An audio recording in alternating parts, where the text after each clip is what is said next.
Out Overtime on the Time Out Overtime YouTube channel. Uh, Before I get you caught up on the latest sports and what's been going on and what's been happening this past week, I'd like to give a shout out to a good guy who, without his help, this production would not be possible. That would be Tim Lindley at Quality PC in downtown Hillsdale. Uh, there is no better tech guy in the area. If you have any computer needs, whether it be sales or service, you're looking for a new computer, something wrong with the one you got now, Tim will fix it for you. He's your tech guy. If you have a new smart big TV that you just bought and you need somebody to set it up for you, again, Tim be your guy. There is no better tech guy in the area. I can't say enough good things about Tim. Not only that, he's a good person. So please get down there at the corner of Waldron and House Street in downtown Hillsdale. That'd be 37 Waldron Street to be exact. And get in there and Quality PC. See Tim again. If you have any tech needs, what you do, please tell them I sent you. Okay. Thanks. Again, I had no script to talk from. This whole thing was ad-libbed. So, Tim, thank you for your help. Can't thank you enough. Get in there. See Tim. Tell him I said hi. Thanks. Okay. Before we get started, I'd like to say something about the Pistons. Something happened yesterday at the Little Caesars Arena, and I doubt very much that anybody knew about this. There was a 20th year anniversary reunion for the Going to Work 2014 that won the NBA championship. Problem is, nobody knew about it. This was not advertised. There was no hype. In fact, I didn't know anything about it until last night when I heard about it. They had Chauncey Billups was back, Rip Hamilton, Ben Wallace. Rasheed Wallace was not there. Joe Dumars was not there. And another thing I was not aware of, there's some kind of a disconnect between Joe Dumars and the team itself. I don't know what happened. Okay, there are some bad feelings right now. Again, I'm not privy to any of this information. I'm not really sure what. All I know is right now, Dumars doesn't want to have anything to do with this current Piston regime. And that's too bad. That's sad. But Tom Gores, as near as I know, was not there yesterday. And the really, I know it's hard to believe, but they were just getting ready to introduce Ben Wallace. He was standing up, and they threw it back to Mason, the arena's announcer. So in other words, they forgot to introduce Ben Wallace yesterday.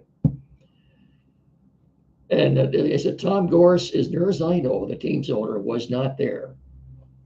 Why weren't you there, Tom? Maybe because your team is, what are they now, 12 and 46, and you were afraid if you took the microphone and stood up and started talking, you'd get booed. You get booed out of the arena.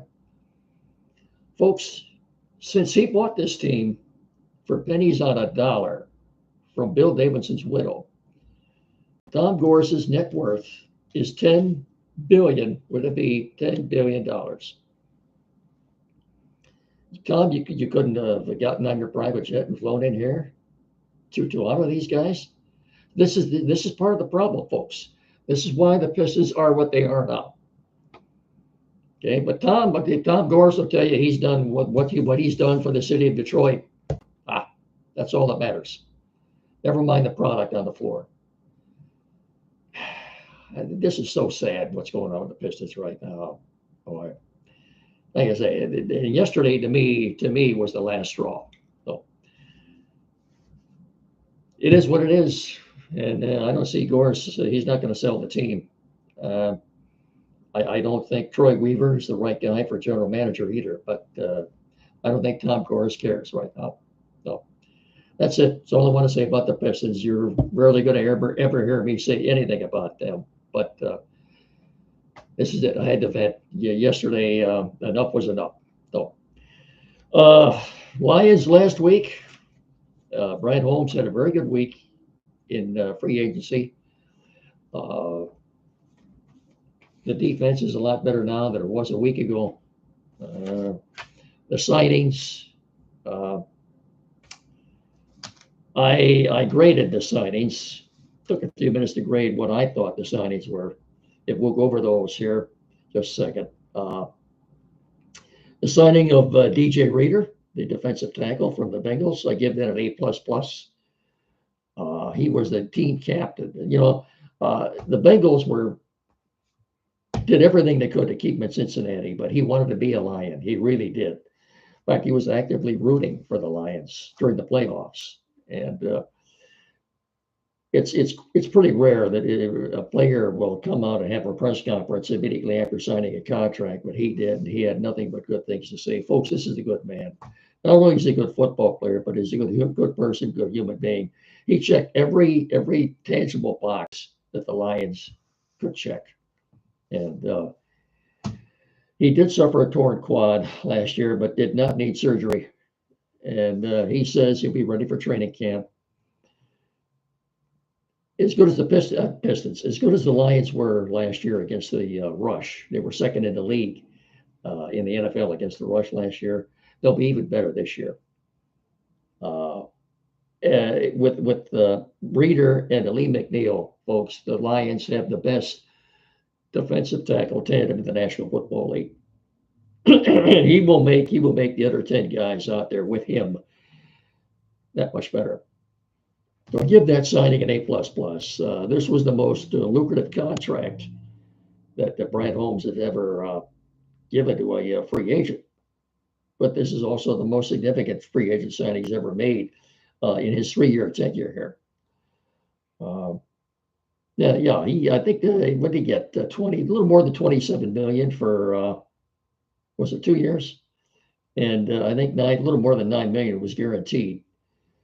He'll be 30. He'll turn 30 just before training camp starts. So, hey, if the Lions needed to fill a need on that defensive line, and this more than fills that need. This guy's going to be good.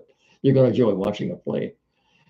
Next, we've got Amik Robertson, the quarterback from the Raiders. 5'9", 190. I give that a B. Maybe even a B plus. He's got good speed, but all said and done, I think Amik Robertson, although he doesn't have he's not that big. He's feisty. He's got a lot of moxie, and I think when it's all said and done, he might be the Lions' best cover guy back there. Okay, he's only 25. He's young. So the next player, quarterback Carlton Davis. They got in a trade with the Tampa Bay Bucks. 6'1", 210. I gave that grade a solid B. I think he was in the wrong system for the Bucks last year. They played mostly zone there. I think he's more of a cover guy, one-on-one. And I think that's what system he'll be here in Detroit. Will be more suited to his ability. And it's a definite upgrade. So again, I give that a B plus. Then we go to Marcus Davenport, the edge from the Vikings. I give that a C. He's 27. He was hurt, didn't play much last year. I think he only had a couple of sacks. Good size, 6'6", 265. Again, I think if he can stay healthy, I think he'll contribute.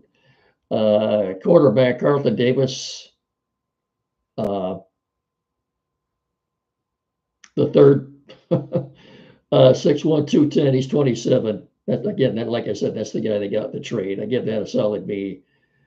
And they did re-sign Graham Glasgow, who's 31 now. I give that a B. And they also re-signed Emmanuel Mosley, coming off 2 torn ACLs. I give that a B too. So I thought it was a good week for Brad Holmes. The defense now is a lot better than it was a week ago. If these guys can stay healthy, and who knows? I think it's Brad Holmes' philosophy, folks. You fill a need through free agency. When it comes to the draft, it's still the best available player. What is the order of need as far as when the draft goes here? Well, uh, I would say offensive lineman first, wide receiver, edge, and then quarterback. Uh, I've seen several mocks that have the Lions taking offensive linemen like Zach Frazier, the center slash guard out of West Virginia, uh, Jackson Powers Johnson, the center guard out of Oregon, yet another Oregon offensive lineman. I saw a draft by AZ Sports the other day that had them taking Brian Thomas, the big speedy quarterback out of LSU. I really think uh, I think Holmes will stick to his guns, and when it comes to 29, he'll take the best available player. Keep one thing in mind too, though. In all of his transactions that he did last week, Holmes got even more draft capital. When you look to next year, I think the draft will be, I think, in Green Bay next year. Next year, they got an extra third round compensatory pick. They got that when they lost Jackson. They got an extra fourth round pick, and they got an extra sixth round pick this year and next year in the Carlton Davis deal. So if at 29 or 61 or 73, if they see somebody there that they covet, but they're afraid he won't be there when it's their turn to draft, they can use these picks to move up. They've got the ammo to do that now. Brian Holmes is pretty savvy when it comes to the draft and collecting extra draft capital, things like that.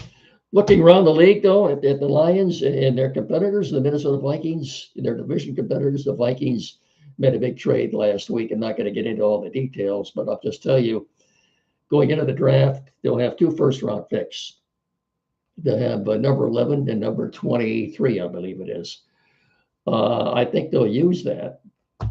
The fact that they made this trade 6 weeks before the draft tells me they've already got something worked out with the team that they're going to trade with. So they're going to take the 11th pick and the 23rd pick, and they're going to move up to the top 5, and more than likely take J.J. McCarthy out of Michigan. Because, as you know, they lost Kirk Cousins to Atlanta. And right now, who's there right now? Sam Darnold, I think, is their only quarterback right now. So that's a move the Vikings made. And the Bears just a couple of days ago traded. Boy, the Bears, to me, would be the chumps of the week on this deal. They traded Justin Fields to the Steelers. What do you think? What do you think they got back in compensation for Justin Fields, folks? A 6th round pick.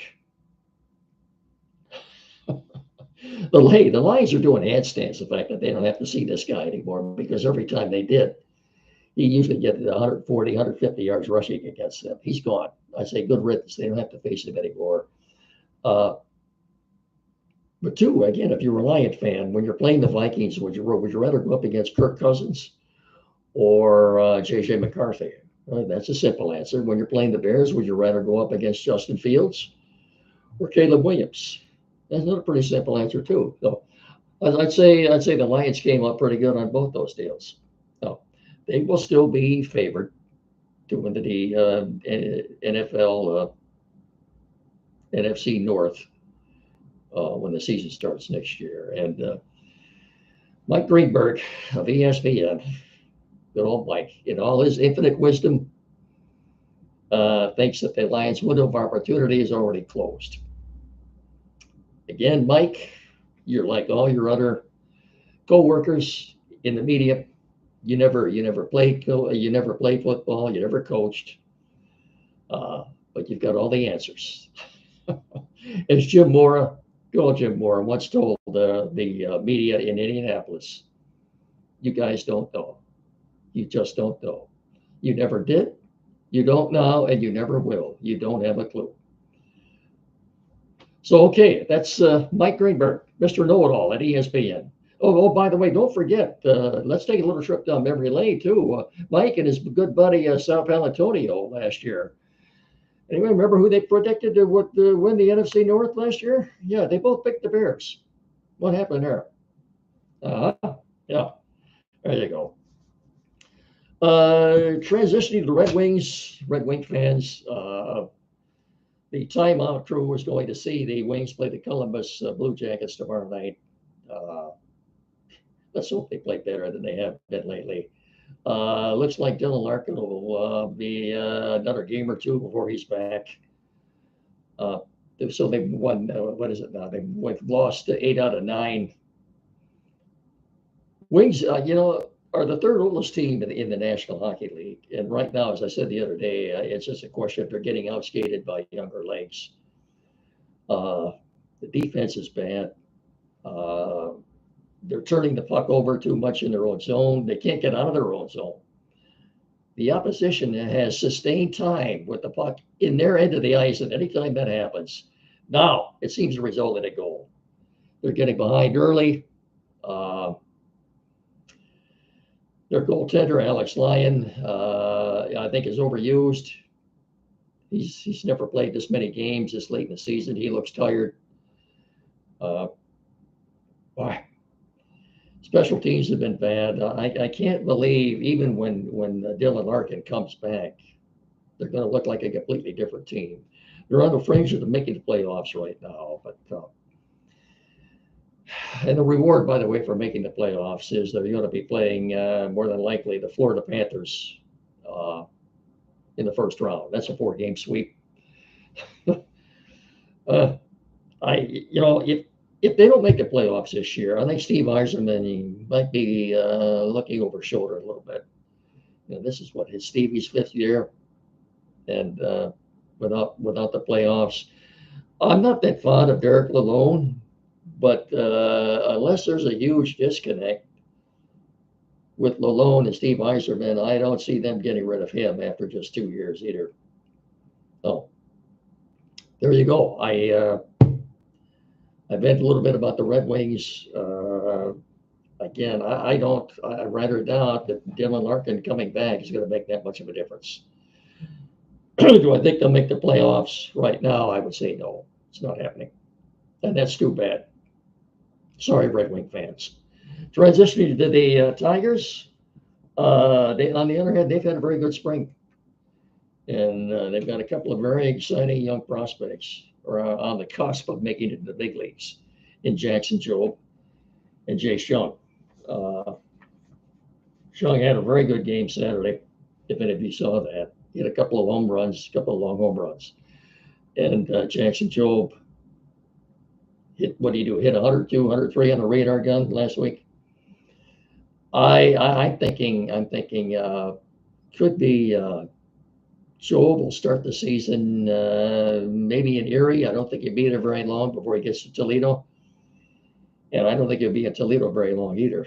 I think he'll be at Comerica Park by June, and I think he will be a closer, at least to begin with anyway. I don't see him cracking that starting rotation. The Tigers have enough good young pitchers in that starting rotation right now. In fact, Pat Caputo of the 97.1 said yesterday, and I respect his opinion very much, he thought Jackson Jobe was the top prospect in all of Major League Baseball right now. Not just for the Tigers, but all of Major League Baseball. I'm rather surprised to hear him say that, but okay. I believe it, Pat. I believe it. The starting rotation right now, of course, we all know Tarek Skubal is starting opening day, which is just 10 days away now in Chicago. By the way, the weather looks lousy that whole weekend. That's Easter weekend. And again, why does Major League Baseball schedule games in cold weather climates where you've got plenty of teams in warm weather and dome stadiums, and you're playing in March in Chicago? It's hard to figure. Anyway, they'll be lucky. What I'm seeing on the weather, they'll be lucky to get one game in that weekend. So you got Skubal, Maeda, the two veterans, Maeda and Flaherty, who both look pretty good. And that leaves 2 spots for 3 guys: Matt Manning, Casey Mize, and Reese Olson. So it'll be interesting to see who gets in there or who makes those final two rotation spots. They could piggyback two of the guys too. In other words, have Mai start a game, pitch 4 or 5 innings, and then have Reese Olson come in behind him, or go vice versa. As far as the bullpen goes, what would the bullpen look like? Let me take a look at that. Nah, it looks like Jason Foley and Tyler Holton are locks, along with Alex Lang and Chafin. And again, just depends on how many guys the Tigers want to carry in that bullpen, 7 or 8. It looks like Alex Faedo and Bo Brisky could make a part of, could get into that bullpen. You need guys in that bullpen that can pitch multiple innings, and Brisky and Faedo are certainly capable of doing that. So 10 days to go, and Tigers, by the way, had the day off today, but they've got some interesting decisions to make. But I did see an article in the Detroit News last week by Lynn Henning, predicted that they would win 85 games. I'll make my prediction this Saturday morning on Time Out with Andy Brown, what I think they'll do. But I think they'll win the division. I'll tell you that right now. But now, it should be an interesting summer in Detroit. No, and don't forget they've got the draft coming up. What are we now, about 38 days away from the draft in downtown Detroit? That should be a really good weekend. Let's hope for good weather by that too. So I think we about covered everything for now, did we? We leave anything out? No. Again, thanks to Tim Lindley at Quality PC. Tim, we couldn't do this without your help, pal. Thanks so much. If you have any computer needs, be it sales or service or repair, any tech issues at all, get in to see Tim Lindley at Quality PC in downtown Hillsdale at the corner of Waldron and Howell Streets, 37 Waldron Street. Again, get in there, see Tim. When you do, tell him I sent you. That's about it for now. Don't forget the Time Out show Saturday morning from 9 to 10 on WCSR 92.1 with Andy Brown. And I'll talk to you again next week. Until then, take care and so long, everybody. Bye-bye.